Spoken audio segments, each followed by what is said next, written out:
নমস্কার বন্ধুরা, টুনি and mom কিচেনে আপনাদের স্বাগত। কেমন আছেন সবাই? আজ আমি আপনাদের সঙ্গে শেয়ার করব আটা ও আলু দিয়ে বানানো যায় এমন একটি রেসিপি।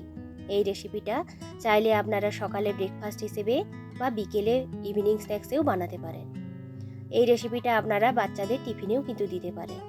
রেগুলার ব্রেকফাস্টকে যদি একটু ঘুরিয়ে বানানো যায়, সেগুলো খেতে হয় কিন্তু খুবই মজার। আজকে আমি যে রেসিপিটা আপনাদের সঙ্গে শেয়ার করব, সেই রেসিপিটা আপনারা বাড়িতে থাকা সাধারণ উপকরণ দিয়ে কিন্তু বানিয়ে ফেলতে পারেন। তো চলুন শুরু করা যাক আজকের এই রেসিপি। এর জন্যে প্রথমে একটি মিক্সিং বলে নিয়েছি 2 কাপ মতো আটা। এর সঙ্গে দিয়ে দেবো 1 টেবিল চামচ মতো নুন ও 2 টেবিল চামচ মতো সাদা তেল। আটার বদলে আপনারা ময়দা দিয়েও কিন্তু এই রেসিপিটা তৈরি করতে পারেন। আটার সঙ্গে তেলটাকে ভালো করে মিশিয়ে নিতে হবে। এরপর একটু একটু করে ঈষৎ উষ্ণ গরম জল অ্যাড করে একটি সফট ডো তৈরি করে নিতে হবে। দেখুন ডোটা আমার তৈরি হয়ে গেছে।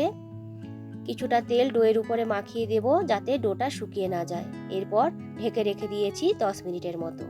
ভেতরের পুর বা স্টাফিংটা তৈরি করার জন্য এখানে নিয়েছি একটা বড় মাপের আলু সিদ্ধ করে গ্রেট করা একটা গাজর, কিছু মটরশুঁটি সেদ্ধ, একটি বড় মাপের পেঁয়াজ কুচি, কিছু ধনেপাতা কুচি, লঙ্কা কুচি ও 1 টেবিল চামচ মতো আদা রসুনের পেস্ট।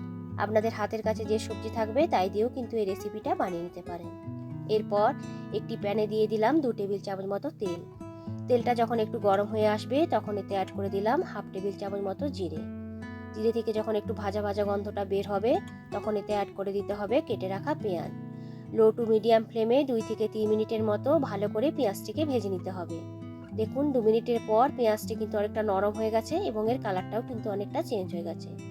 দিয়ে দিলাম 1 টেবিল চামচ মতো আদা রসুনের পেস্ট। আদা রসুনের পেস্টটিকে যতক্ষণ না পর্যন্ত কাঁচা গন্ধটা বের হচ্ছে ততক্ষণ পর্যন্ত কিন্তু ভেজে নিতে হবে।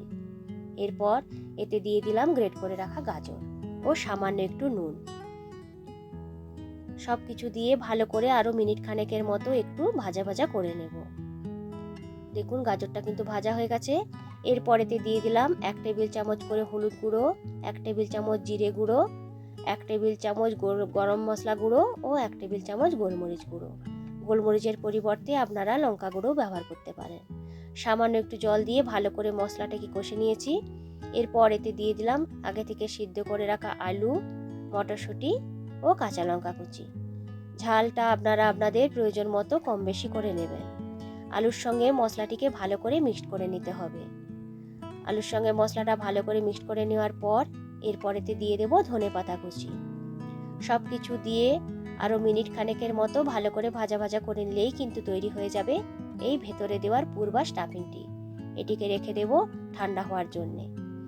10 মিনিট পর ঢাকনাটি খুলে নিয়ে আটার এই ডোটাকে আরও কিছুটা সময় ভালো করে মিক্সড করে নিয়ে এইভাবে লেচি কেটে নেব। এরপর একটা লেচি নিয়ে কিছুটা আটা ডাস্ট করে নিয়ে একটি বড় মাপের রুটি বেলে নিতে হবে। নর্মালি যে রুটি বানানো হয় তার থেকে এটা একটু পাতলা করে বেলতে হবে। এরপর একটা বাটির সাহায্যে গোল করে ওই রুটি থেকে এইভাবে কেটে নিয়েছি। আপনারা চাইলে ছোট ছোট রুটি বেলেও কিন্তু এই রেসিপিটা তৈরি করে নিতে পারেন। একই মাপে রুটি পাওয়ার জন্য আমি এইভাবে গোল গোল করে বাটি বসিয়ে কেটে নিয়েছি। এরপর একটি তাওয়া বসিয়ে দিয়ে রুটিগুলোকে দিয়ে দেব ওই তাওয়ার ভেতরে। দুদিকটা হালকা হালকা করে ভেজে নিতে হবে। এখানে কিন্তু বেশি সেকা চলবে না, তাহলে যখন আপনারা রুটিগুলো ভাজ করবেন তখন ধার থেকে কিন্তু এগুলো ছিঁড়ে যেতে পারে। এইভাবে সমস্ত রুটিগুলোকে দুদিকটা হালকা হালকা করে ভেজে নেব। দেখুন সমস্ত রুটিগুলো ভাজা হয়ে গেছে। এরপর একটা রুটি নিয়ে এর একটি সাইডে দিয়ে দেব তৈরি করে রাখা আলুর এই পুর। ওপর থেকে গ্রেট করে দিলাম কিছুটা চিজ। আপনারা যদি চিজ পছন্দ না করেন তো এর বদলে আপনারা পনির দিতে পারেন বা সিদ্ধ করে রাখা ডিমও কিন্তু গ্রেট করে দিতে পারেন। হাতের কাছে কিছু যদি না থাকে শুধু আলুর পুর দিয়েও কিন্তু এই রেসিপিটা হয় খুবই সুন্দর। তো দেখুন এইভাবে আমি আরও কতগুলো তৈরি করে নেব। এইগুলোকে ভেজে নেওয়ার জন্য একটা ফ্রাইং প্যানে দিয়ে দিলাম 1 টেবিল চামচ মতো তেল। তেলটা যখন গরম হয়ে আসবে তখন আগে থেকে তৈরি করে রাখা এই রুটিগুলো 2 কিংবা 3টে দিয়ে ভালো করে ভেজে নিতে হবে। গ্যাসের ফ্লেমটা লো টু মিডিয়ামে রাখতে হবে।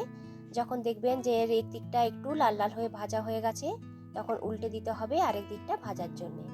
এইভাবে দুদিকটা উল্টে পাল্টে লাল লাল করে ভেজে নিলেই কিন্তু তৈরি হয়ে যাবে আজকের এই রেসিপি। তো বন্ধুরা, আজকের আমার এই রেসিপিটা যদি আপনাদের ভালো লেগে থাকে অবশ্যই কিন্তু একবার বানিয়ে নেবেন ও কেমন হয়েছিল আমাকে কমেন্ট করে জানাবেন। দেখুন, এইভাবে আমি সমস্তগুলো তৈরি করে নিয়েছি। এইগুলো দেখতে হয় যতটা সুন্দর, খেতে হয় কিন্তু ততটাই টেস্টি। এই ধরনের নিত্য নতুন রেসিপি দেখতে চাইলে আমার চ্যানেলটিকে সাবস্ক্রাইব করবেন। লাইক, কমেন্ট ও বন্ধুদের সঙ্গে শেয়ার করতে কিন্তু একদমই ভুলবেন না। আমি একটা আপনাদের কেটে দেখাচ্ছি। দেখুন এটা হয়েছে কতটা সুন্দর এবং ভেতরে পুরটা কিন্তু সমানভাবে ছড়িয়ে আছে। আবারও হাজির হব নতুন কোনো দিন নতুন কোনো রেসিপি নিয়ে। ভালো থাকবেন, সুস্থ থাকবেন সবাই। আজকের মতো টাটা।